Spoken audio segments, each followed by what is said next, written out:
Good day mga kamata!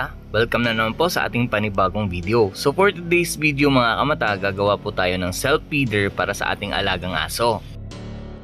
At bago ko po simulan ang ating video, kung bago ka pa lang po dito sa aking channel, huwag po kalimutang mag-like and subscribe and click the notification bell para ma-notify po kayo sa lahat ng mga bagong videos ko na i-upload in the future.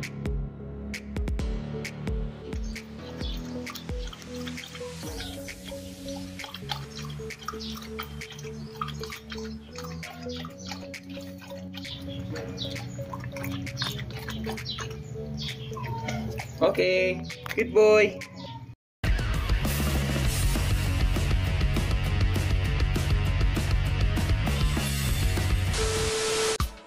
So ayun na nga po mga kamata, since po maiiwan namin minsan ito si Snow, mas minabuti ko na lang po nagawan siya ng self-feeder para po hindi tayo mangamba kung saan man tayo pupunta at makakasiguro pa rin tayo na makakakain po siya.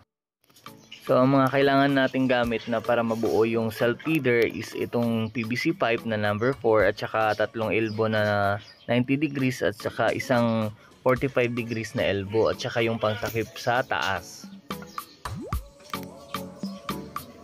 So ayan, sisimulan na po natin buuin ang ating self-feeder. Ang unang gagawin natin mga kamata ay lilihain po natin yung mga edges ng ating PVC pipe para po mas madali po siyang ipasok doon sa mga elbow.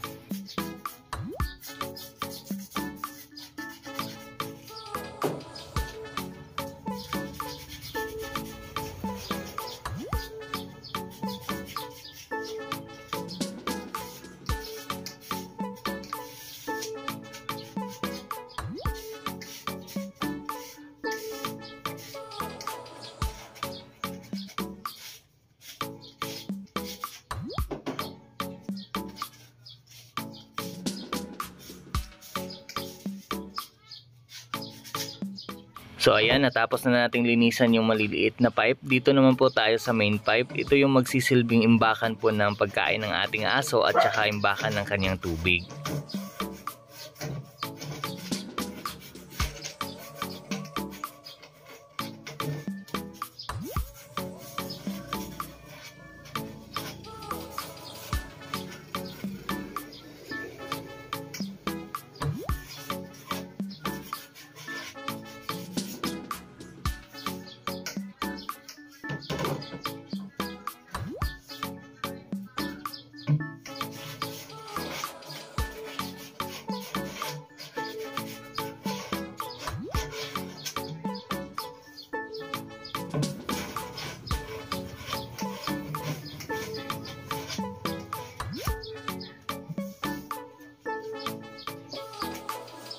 So ang unang bubuuin natin mga kamata is yung lagayan po ng kanyang tubig.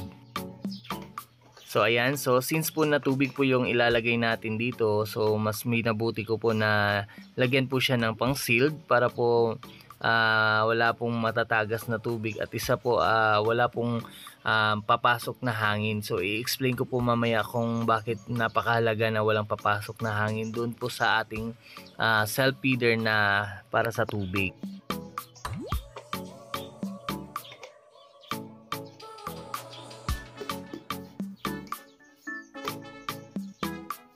So ayan mga kamata, siguraduhin po natin na lapat po yung ating pipe at saka yung connecting elbow para wala pong papasok na hangin or tatagas na tubig. So isang paalala din po mga kamata, kapag mag-a-apply po tayo ng solvent sa ating ginagawang DIY materials, mas mabuti po na mag-wear po tayo ng mask kasi napakadelikado po na malanghap po natin yung amoy nito. So ayan po mga kamata, since po na natapos na nating install yung pipe at saka yung elbow, so ang kasunod po nito is lalagyan din po natin sa harap ng isa pang 90 degrees na elbow. Ang purpose naman po ng isang elbow mga kamata, ito po yung magsisilbing output ng ating self-feeder na imbakan ng ating tubig. So ayan mga kamata, so nag-apply din po tayo dyan ng solvent para sure po tayo na masisil po talaga yung bawat edges ng ating pipe at saka yung connecting elbow po natin. So napaka-importante po na walang tatagas na tubig at saka walang papasok na hangin dito sa ating imbakan ng tubig.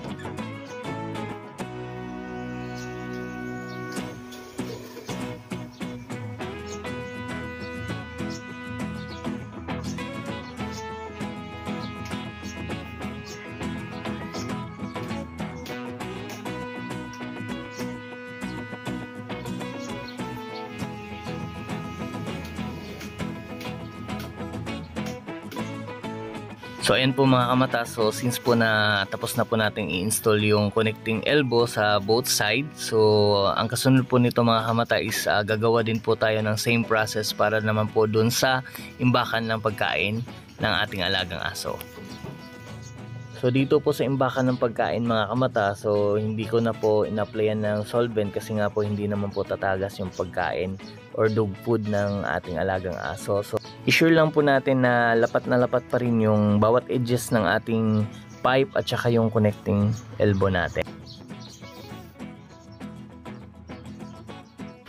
So ayan, okay na po mga kamata. So ang kasunod naman po nating i-install is itong 45 degrees na connecting elbow dito sa kabilang dulo.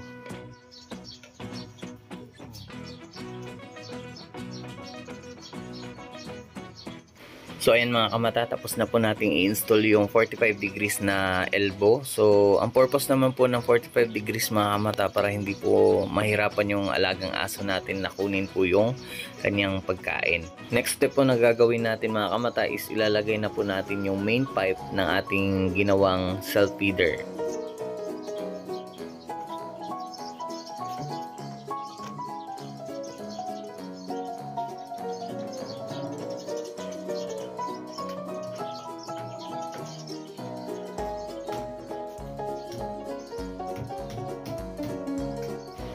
So ayan mga kamata, ito na po yung magiging output niya. So ito na po yung para sa ating imbakan ng pagkain ng aso. So dito naman po mga kamata yung input para sa paglalagyan natin ng pagkain ng ating aso. So ang susunod po natin gagawin is yung main pipe naman po ng pag-iimbakan ng tubig para sa ating aso. So nag-apply na naman po tayo ng solvent dyan mga kamata para sealed na sealed pa rin po yung main pipe natin.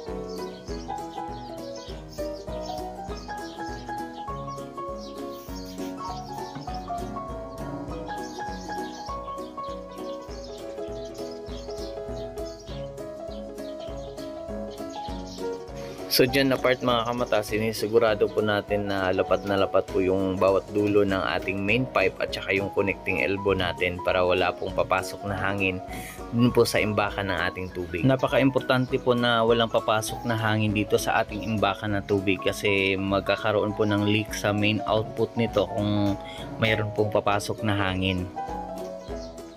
So ayan, so since po na sure na po tayo na nag-abot na po yung dulo ng ating main pipe at saka yung elbow, so sure na po tayo na okay na po yan. So dito mga kamata, ito yung output at saka ito naman po yung input ng ating tubig. So next step natin mga kamata, ito po yung paglalagay ng takip doon po sa pinakadulo ng ating main pipe doon po sa imbakan ng ating tubig.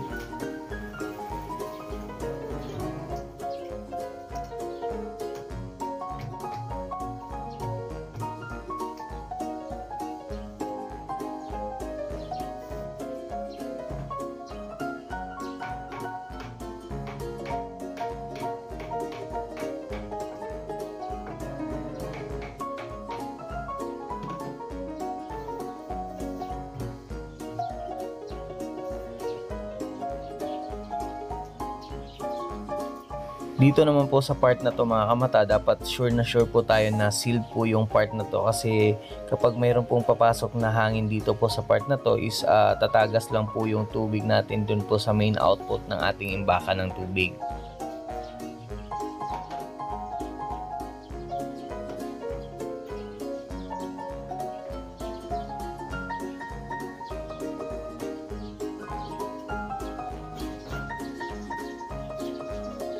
Ang next step naman po natin mga kamata is dito po sa ating main output, lalagyan din po natin siya ng takip pero hindi po natin siya isi-sealed kasi ilalagay lang naman po natin itong takip once po na magsasalin tayo ng tubig dito po sa ating self-feeder.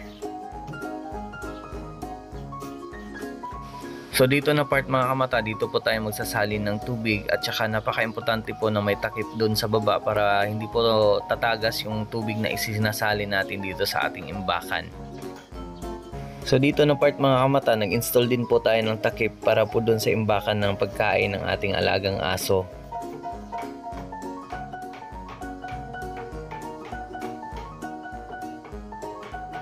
So yan mga kamata, tapos na po yung ating self-feeder na ginawa para sa ating alagang aso. Ito po yung imbakan ng kanyang tubig at saka imbakan ng kanyang pagkain. Ang kasunod naman po nito mga kamata, ititest po natin yung imbakan ng ating tubig na kung gumagana pa po talaga ito.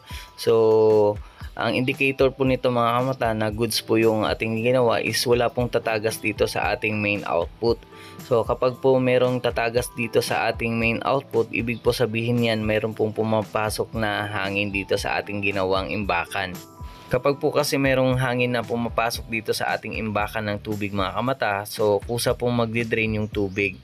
So madali po siyang mauubos mga kamata, so hindi din po siya goods para iiwan natin yung aso natin na walang tubig. Ito naman po mga kamata, ito po yung sample na meron pong pumapasok na hangin dun po sa imbakan ng ating tubig. So kusa pong magdi-drain ng tubig itong main output po natin.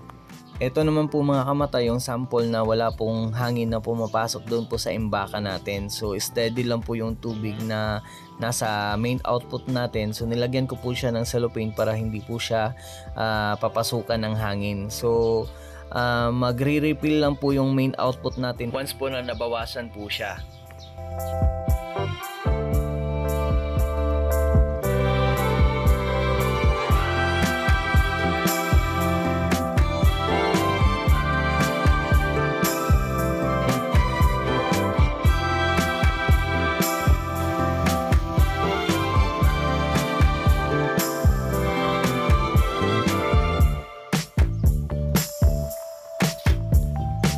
So yun po mga kamata, hanggang dito na lang po itong video na to. Hopefully po na nakatulong na naman po ito. Kung bago ka pa lang po dito sa aming channel, huwag po kalimutan mag-like and subscribe and click the notification bell para ma-notify po kayo sa lahat ng mga bagong videos ko na i-upload in the future.